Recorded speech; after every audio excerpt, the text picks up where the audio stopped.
a seat, sip some wisdom, and stay a while. This is the Prosperity Lounge, where growth gets personal.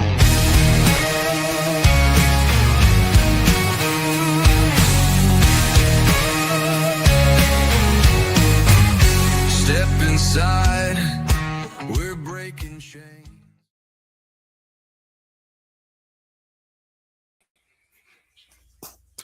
Good evening, everybody. Hopefully, hold on. Oh, I always do that. Always get my mic all messed up before we start here. You think I'd have it all prepared by now, knowing I do this every time. But all right, here we go. Thank you, everybody here. Hopefully, everybody's in. I'm going to give everybody a few minutes to switch on over from the live stream we just watched. Sweet, awesome. I got a guest in the green room. Oh boy, am I excited! I'm going to wait because I think she's coughing back there. No worries. No worries. I love it. All right. Let's get everybody here. A few more seconds to get in the room. Usually takes a few minutes for everybody to get on over here. But, well, I'll just get started. Welcome to the Prosperity Lounge, everybody. This is our Behind the Velvet Rope. This is our live takeaways and breakthrough session with what I learned from my conversation with my guest, because it's not about helping you guys. It's just much as helping this guy get better at life. So my guest tonight was Dr. Lani Jones. Man, that I learned a lot. I had to take a nap after that episode when I was done recording because I felt like I got put through a session and I learned a ton. So yes, if you guys were watching, we learned how to move from where you are to where you want to be and how to close that gap. And man, I got so many takeaways in my notes here, but I am joined by my guest. Dr. Lani Jones is in the house. I'm so excited. I'm going to bring her on. Yes, you're here. How are you? I am doing great. I apologize in advance for some coughing. I'll try and mute myself. I have been traveling and brought a little something back with me, but it's so great to be back with you tonight. Oh, thank you so much for being here. I'm so excited to have you here. I'm so excited to continue the conversation of what we talked about, because this is one of those episodes that we did an episode early on in my Podmatch podcasting thing that we were doing. I refer back to our episode with almost every guest since then. So there's a lot of stuff coming up. If you listen going forward to the guests that I have, I mentioned this episode a lot.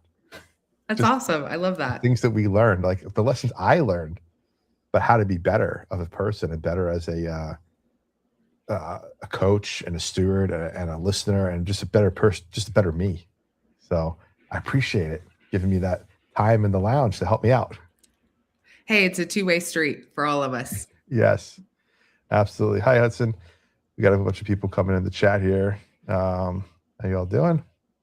Awesome. So before we jump in, this is kind of where we slow things down a little bit. We talk about some of the stuff we happened in the show. It's not necessarily an interview, but we're just kind of conversing back and forth. Mm-hmm.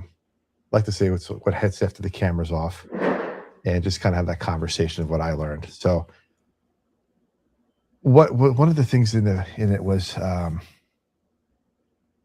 I feel this as well, is we're successful, but we're tired. Mm-hmm. We're productive, but not always fulfilled. Yeah. I mean, we're building something good in life, but we're not sure what we actually want to carry forward. And that's where this idea of the final 1% really landed with me. Dr. Lani, one of the biggest takeaways for me was the final 1% is often harder than the first 75%. That was so true. And I think you kind of summed it up there with people are tired. And I get that. Like, I've been in those seasons myself. Like, I totally understand that statement of you're doing so much work and you're building, and just as an entrepreneur, man, it's lonely, it's hard, or even if you're in a C-suite, whatever your position, and you're like, okay, I know there's something else, but man, it's just like, how do I get there? How do I do that? I'm trying all these things, and just kind of feeling stuck in that first 99% of success. And it can get very tiring. Oh, we said something about lonely. I think it's that phrase, what's lonely at the top? That phrase that people just talk about. And that doesn't have to be that way. We a lot of people, they isolate themselves thinking they need to be that to get to where they want to go. And no, I think that's, we joked about me being the dumbest guy in the room. And I wanted to give you an update. Yeah. I am still the dumbest guy in the room. That's awesome.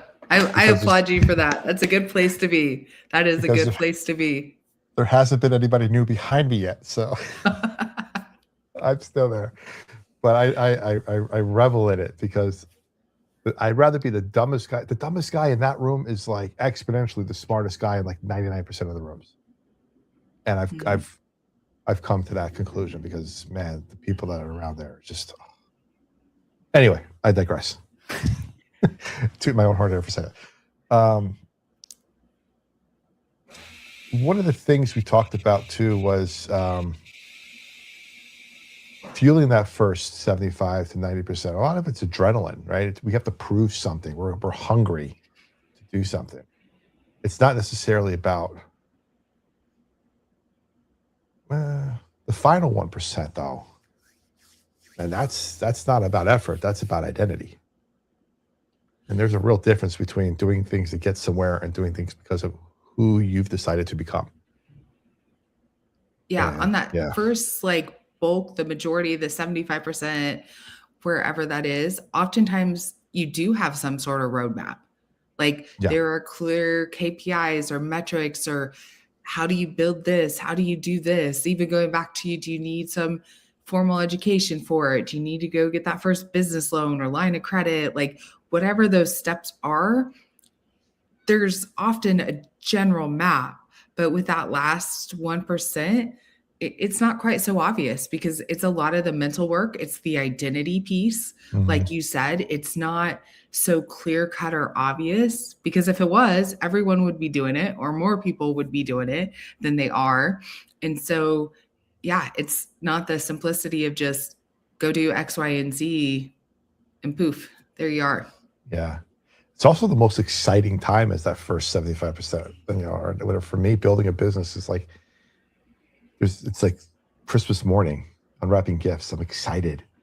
And then the final 1% is like, kind of like now, the end of January, the holidays are over. It's dull. It's snow. It's like this really bad winter yet feeling outside. Yep. We're in an ice storm right now here in East Tennessee. It's like, ugh. I don't want to do anything else. I'm done. I'm fine where I'm at. That's kind of, I get the feeling that that's kind of what it's like. But if you get through that, that's when springtime comes, it's summer, and then you're excited, and then you're kind of like happy again. So you got to fight through the doldrums of that to build where you want to be. Yeah, and that's why so many people give up along the way, because they find that the doldrum, the ice storms, the deserts, whatever it is just too long, when really they're like the closest they've ever been to that breakthrough, but they stop just short of it because they get tired and they say, okay, I'm done. I guess I didn't have it. I guess I wasn't made for it. It wasn't part of my story.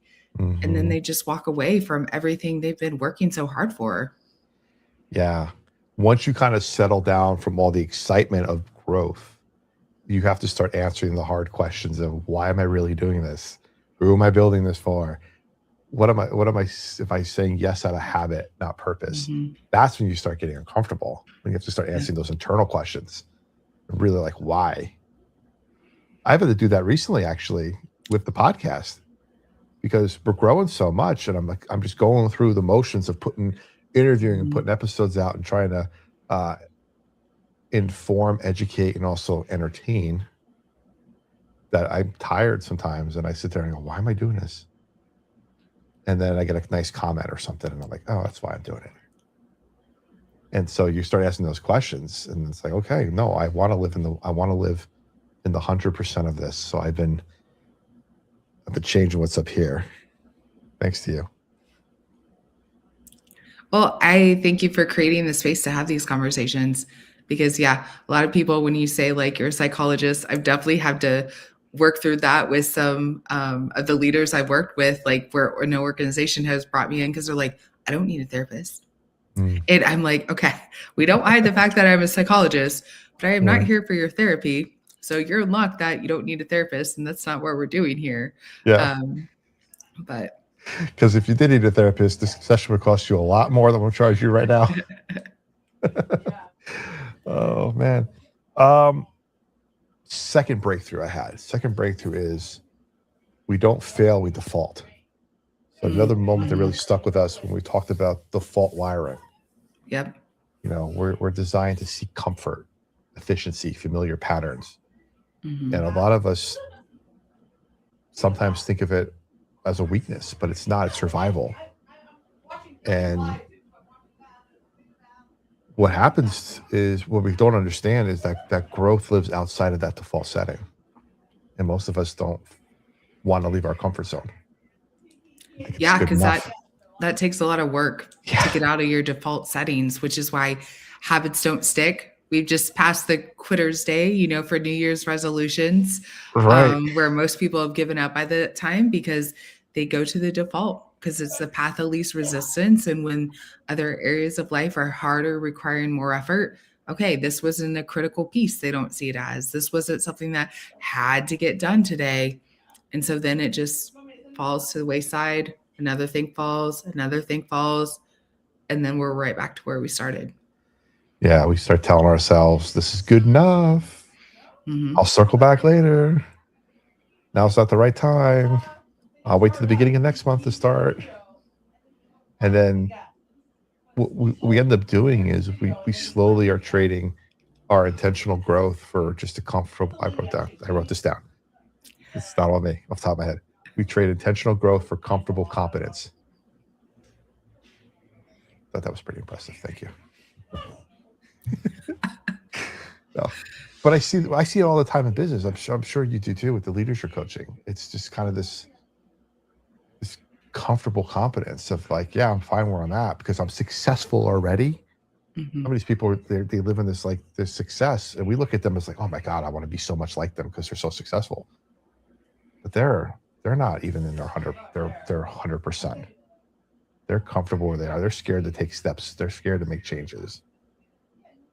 Man. And I think there's also this misnomer of when we look at people who are, you know, seemingly more successful than us, have the higher rank, title, whatever it is, we're like, oh, I can do that if I would get there, you know, if I was just given the opportunity. But yet they don't understand really those nuances of all those little extraordinary things that these individuals are doing to get outside of just their default settings. And then they get into it and they get in over their head and they're like, oh, I thought this was going to be easier. Or, you know, they made it look so easy. I mean, that's basically one of the biggest compliments is when someone has arrived and they make it look easy, but yet you've been around enough to know, oh my gosh, it's not easy at all. There's nothing easy about what they've done. Somebody handed me $1 million, I'd be successful too. Right. Yeah. Yeah. Those one-offs. Yeah. Oh, yeah. It's people don't just blow things up. I mean, we see that sometimes when people blow up relationships or blow up their finances or a business or just have a meltdown as a leader or whatever. It's not as common as the news or social media makes it seem, right? It just happens. But people just stop refining. And so we talked about that final 1% requiring conscious decision, not autopilot. I think that's so important for people to understand as well. Yeah, you've got to get off autopilot. Autopilot, in some ways, when those systems are in place and those healthy habits and those things that are actually going to build you for the long term, you want those on autopilot. You want those to be your default settings, but actually building them out takes so much intention. And that's where people get tired, they give up, they jump ship. Yeah, absolutely. I just lost my notes. There we go. I was checking the chat because people were saying hi and I lost my notes. Okay. Breakthrough number 3 was talked about the curtain metaphor that I gave, where I was standing behind the curtain, getting ready to go out there, and I'm looking out and I'm going, I'm not yet ready to perform this symphony to everybody, even though it's been practiced at nauseum and everybody's got all the right notes down. That was the metaphor. And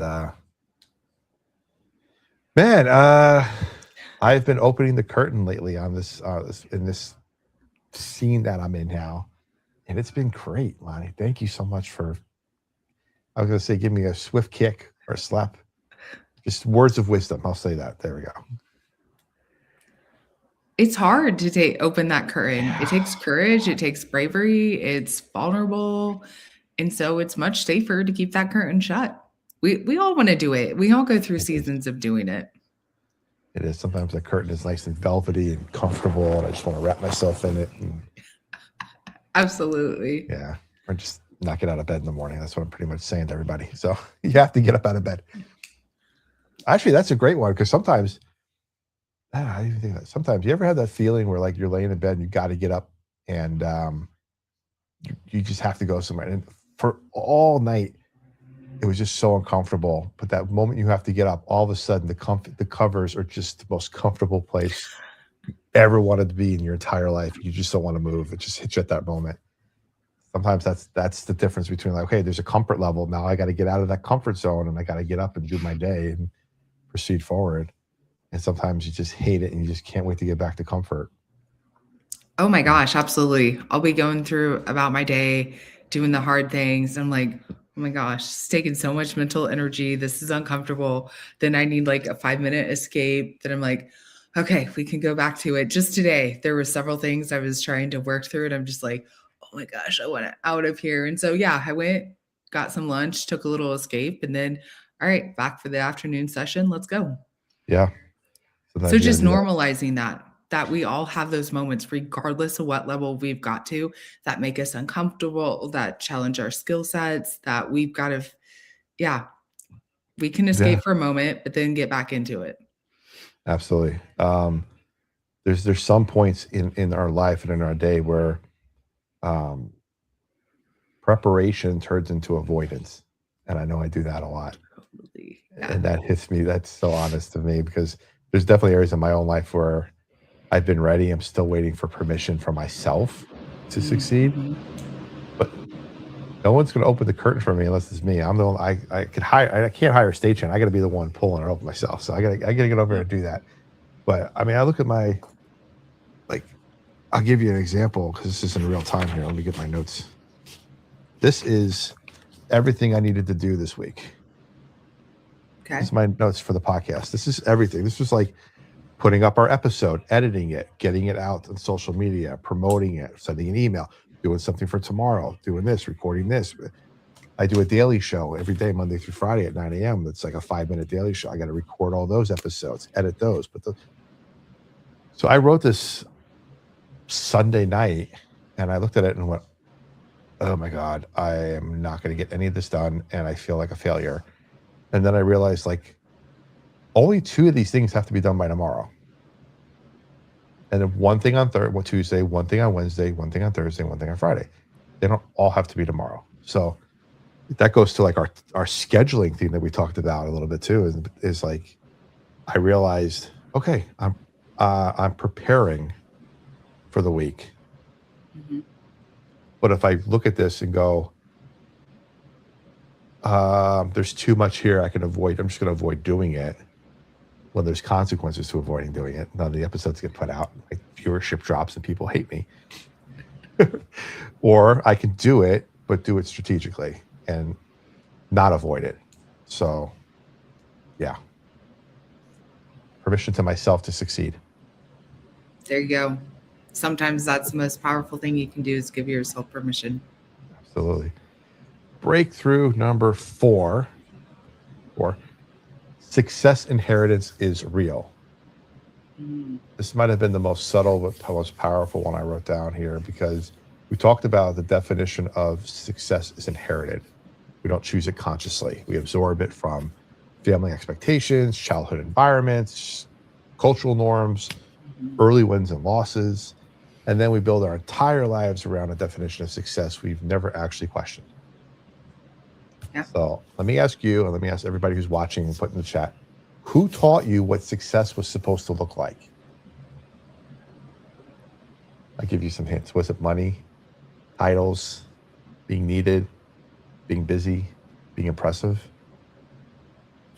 You have to choose a definition, but you're chasing definitions you didn't choose. And so it makes sense why fulfillment feels out of reach, Lani.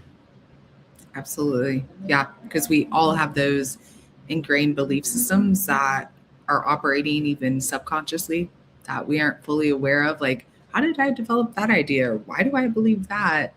But there they are, each of us just as a child growing up, of what does success look like? Is there a number sign attached to it? Was it making six figures? Was it getting a certain level of education? Was it buying a home at a certain age, or having a family, however that's defined, or being able to travel, having a passport that's filled out? Like, what in your environment were you told from a young age equals success or prestige or respect? What's worthy of pursuing? We're all given those messages in some form. Yeah. And a lot of times then we start trying to live up to those expectations. And when we don't get there, we feel like failure. But it's not failure, it's just misalignment. Absolutely. Yeah. Ooh, boy. Now, we all carry stuff with us from childhood. We all carry stuff that's inherent. I talked to somebody yesterday, maybe this is appropriate for this conversation. It was the past is the past. You can't change the past. Future hasn't been written yet. You can decide how it's written. The present is a gift because it's present. But I do acknowledge the fact that there are past traumas and past incidences that do affect how we are today. But we have several different paths we could choose to go down. We can live in that past, live in that trauma, or we can try to escape it, or we can try to better ourselves from it. I mean, it depends on how you want to go. I mean, I can acknowledge that hey, my parents were crappy with money. I guess I'm always going to be crappy with money too. Or I can go, my parents were crappy with money and I'm not going to be. I mean, that's choice, I guess. You get to choose your narrative. Yeah. And we're so comfortable, right? We're comfortable in this, how we always were. That me saying, I'm not going to be like that is so uncomfortable because I have no memory of what that's like. I have to create the memory for me. And I don't know. I am uncharted waters. Yeah. And the great thing is you can rewrite your narrative at any time. Like, yeah, you can't change the past events, but you can write the narrative. You can change it from victim mode to victor to hard learning opportunities to, oh, woe to me, poor me, to I didn't have all these opportunities, to, oh, I built resilience and grit and determination, or I built more problem solving skills or creativity due to my circumstances. And so, yeah, at any age, you can always rewrite your narrative. Oh, boy.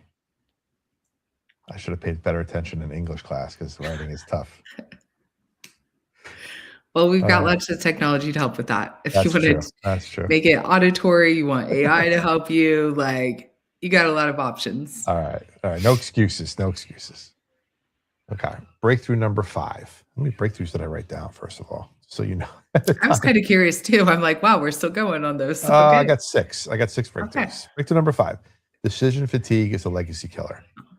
Mm-hmm. This one tied directly into what I see with business owners just about every day. Decision fatigue isn't about having too many bad options. It could be about having too many good ones. Yes, absolutely. Too many opportunities, invitations, ideas, requests.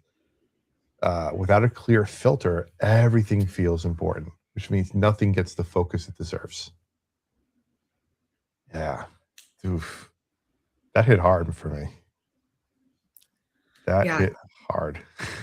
That's one of those we just gotta circle back, check in, see where we are on it. Have we drifted? Yeah. To keep it front and center. No, I had a couple of tough decisions at the end of the day. I was in a bunch of different networking groups. That was great, but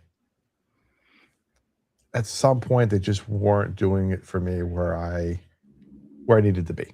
So the tough decision is I gotta stay in these groups because I've been in them and it's a comfortable place to be with the people around me being comfortable, or I gotta leave and go to either a different group that's more aligned, or I gotta spend my time better. So those opportunities, they seem like there's a lot of good ones by being in this space, networking and stuff, but I had to make sure it was the right opportunity. And I told my wife, actually, just this yesterday, I'm in a networking group that has a lot of people, and I gave out an offer recently that said, "Hey, I'm gonna blow up my spot, but that's fine." I said, "Hey, I have an opportunity for you to be on my show as an advertiser. I'll give you free ads on my show, my radio show, everything. All I need you to do is like my video, subscribe to my YouTube channel, leave me a review on Apple, and just send me an email saying you did that." It's been 4 days. I haven't gotten an email yet. So I said to my wife, I go, next week when I'm at the networking group, do I stand up and go, "Hey, I did this. I didn't get a response. I thought you all wanted to promote your business and get better. Is this the right group for me? Or am I wasting my time and your time being here?" I never thought like that before. But I don't have time to waste anymore get to my 1%. Yeah. You gotta get clear. You gotta get focused. Gotta know right where you're going. Yeah. So personal survival tools, again, is part of this. We talked about not slogans, not posters, but filters. Something doesn't align, it's an automatic no. Mm-hmm. I gotta start seeing if the stuff aligns. Otherwise, I gotta get out of there. And that's not bad. Right. Absolutely. It's just not me. Mm-hmm. We have to protect our energy. And that's how we protect our yes. I spoke with another guest on an upcoming episode, and it kind of aligns with what we talked about. Is when I say it's not me, she talked about how do I explain it? This messaging that you give out to the world. Let's say I ask you how you're doing, and you give me an answer back that's like, "What do you care how I'm doing?" Right? I may perceive your response as, "Oh my gosh, Dr. Lani's mad at me. What did I do wrong? Oh boy, what did I do?" As opposed to, she's got something going on. It's not me, it's her, and that's okay. It's how we receive things. So yeah, if it's not for me, I could just be like, "Hey, it's not for me," and go, I'll go to a different group. Or I could sit there and go, "None of these people here like me. I don't know what I'm doing. I guess I'll stay and try to make them like me." And that's just a waste of my time. And then we fall into those bad habits again. We're never going to get there, doctor. Never going to get there. Okay. All right. We got one more takeaway. Impact requires integration. Mm-hmm. So one of the quiet truths that really stood out for me was the idea of integration, right? We love to compartmentalize: work here, faith here, family here, health here. But legacy doesn't live inside compartments. It lives in alignment. Amen. You can't build something meaningfully externally without being fragmented internally. And the final 1% isn't about doing more. It's about bringing your life into alignment. When you know who you are and how you lead and what you build, you start telling the same story. That's where significance shows up. Booyah. Those were really deep. Those were really deep takeaways. Like I'm impressed. Like you really thought through these things, and none of those things are light or easy or just like, we all want those easy check boxes, myself included, to be like, okay, let me check the box and move on. But like any one of those things, if someone really just chose one of those things or their own takeaways, like, man, that would be so impactful in changing your trajectory, setting your intention, whatever that looked like for them. Yeah, I appreciate that. Thank you. It was just an honest reflection. I mean, we had a great conversation. Like I said, it's still something I talk about with other guests. I talk about our episode because this conversation, like I said, you were probably we connected through Podmatch, and that's where I started getting a bunch of guests. And you were probably like the third or fourth person I connected with on there. So early on, I'm like in my 30s now, so it's been crazy. But I'm glad I found you at 3 or 4 early on, because it set me so much up for success so far down the road, because the way I start thinking differently about where I want this to go, where I want myself to go. And so it directs the conversations differently. It directs the themes and show how I do things. It makes everything so much better. And just knowing where I want to be in life. And like I said, most of these conversations I do, the podcasts, for me, and the audience, but for me to get better. They're secondary. I know they're gonna get mad at me in the notes. They're gonna get mad at me in the comments. Let's see. Yep, I'm getting called out right now. It's my wife calling me out.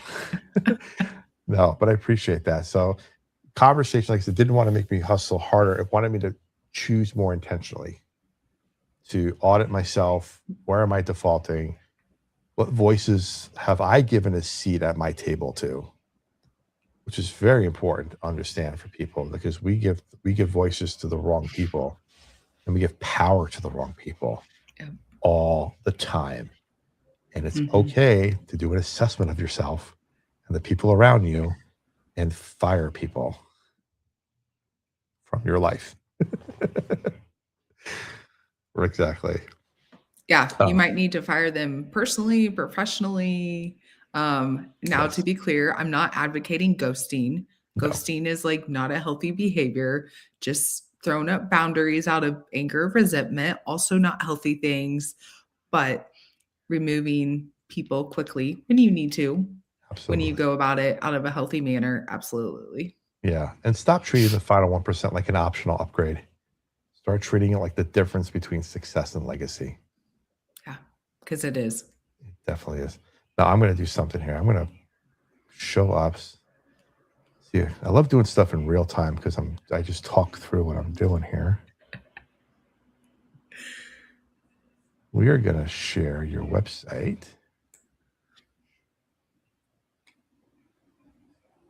There we go. Look at that.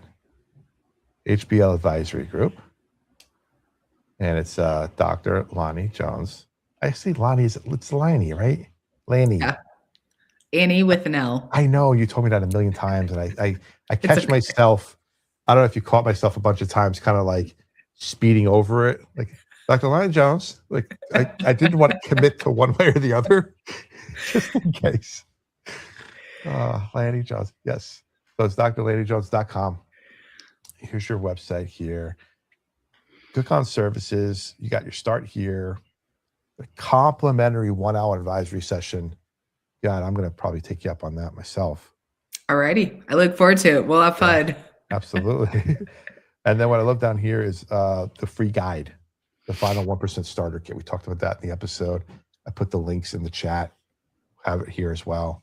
Final 1% starter guide. Get the free guide. Book your session. Get the free guide. Get an hour of Dr. Lani's time, because it is well worth the upgrade you're going to have in your life just by talking to her. So, anything else you want to promote? I just want to thank you for these conversations, creating this space, because these are topics we need to normalize. It doesn't have to be all therapy-y and, get on my couch kind of thing. But just as a leader at any level, you've got to do some of that internal work. You got to, take an assessment, figure out where you're at, where you're going, and such. And so just normalizing a lot of these topics is really key for a lot of people. Thank you so much. I just realized we didn't even talk about imposter syndrome. Oh yeah, I Oh, like that that was a topic. huge takeaway too, man. I was like, I'm over that. So I don't. No, you never. It wasn't one of my breakthroughs. So I was over it, but I'm not over it. But I'm over it. And that's okay that you may never be over it, because as long as it's leveling up in imposter syndrome, it's not the same imposter syndrome. But as you level up, as you scale your business and get to that new level, then you're like feeling it again, getting Yeah. uncomfortable. Like that's okay as long as our imposter syndrome keeps changing. Well, perfect. I'll give you an example of that for the audience here. When I first started podcasting, I was doing a half hour by myself on the radio, and I put it up as a podcast and whatever. So I did a couple of those. First episode was really scary. Second episode was better. It took me longer to drive to the radio station than my show was. So I would do the whole show in my head on the way to the radio station, get there, repeat myself, and then drive home. So I got a little more comfortable. Then I finally went to an hour. I did an hour by myself. My wife comes in the room afterwards. She goes, nobody wants to hear you talk for an hour by yourself. You got to get a guest. Okay, great. So then I had to get a guest. So now I'm a host as opposed to just somebody who's talking for an hour. Now I got to figure out how to navigate being a host. When do I shut up? When do I let them talk? When do I interject? You know, that kind of stuff. So you start thinking about that as like leveling up a little bit. Then I had the opportunity to go someplace and interview people at an event. And I'm like, this is scary and nerve-wracking. But I go there and you do it, and then you get that done, and you're like, okay, I could do this. Now I want to start doing more interviews with people remotely. So I joined PodMat. I started interviewing people remotely. I started leveling up the podcast. And then from that opportunity, and the opportunity I had to be locally back in October at an event, I have the opportunity to go to another event in the spring and lead their whole media podcast team room and be the lead podcaster.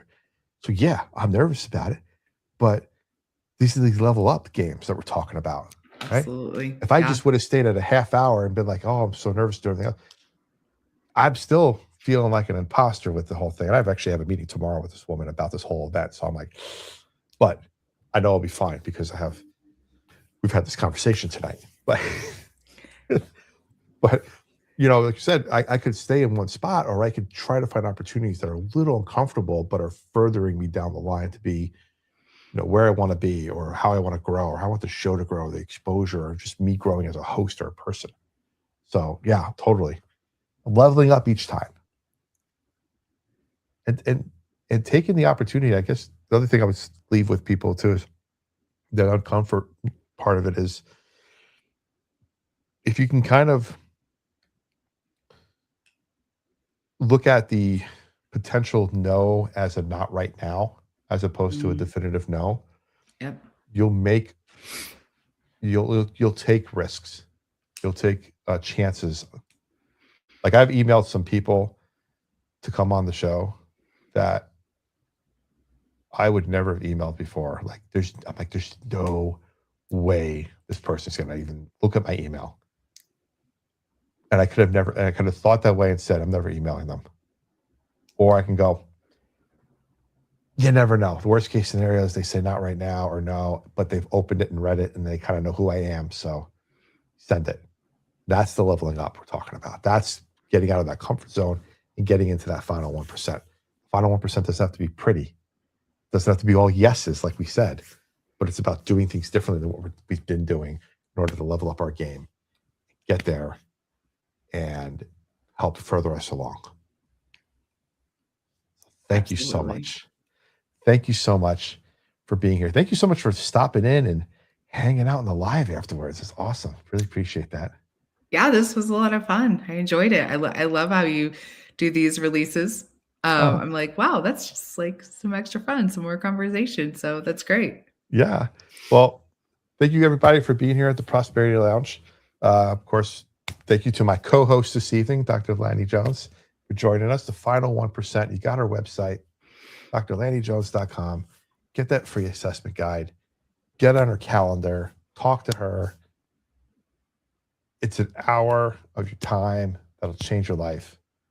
And we've spoken for about that right now between both times. I have been changed every time. So I appreciate that again, because you can't go further, because going further would require a different version of you. If it's that question made you uncomfortable, good. That's growth knocking at the door. So I'm gonna close it here with the normal closing. Until next time, everybody, stay faithful, stay fearless, and remember, freedom lives where faith and action meet. The lounge is always open, and so is your next breakthrough. This has been the Prosperity Lounge. This is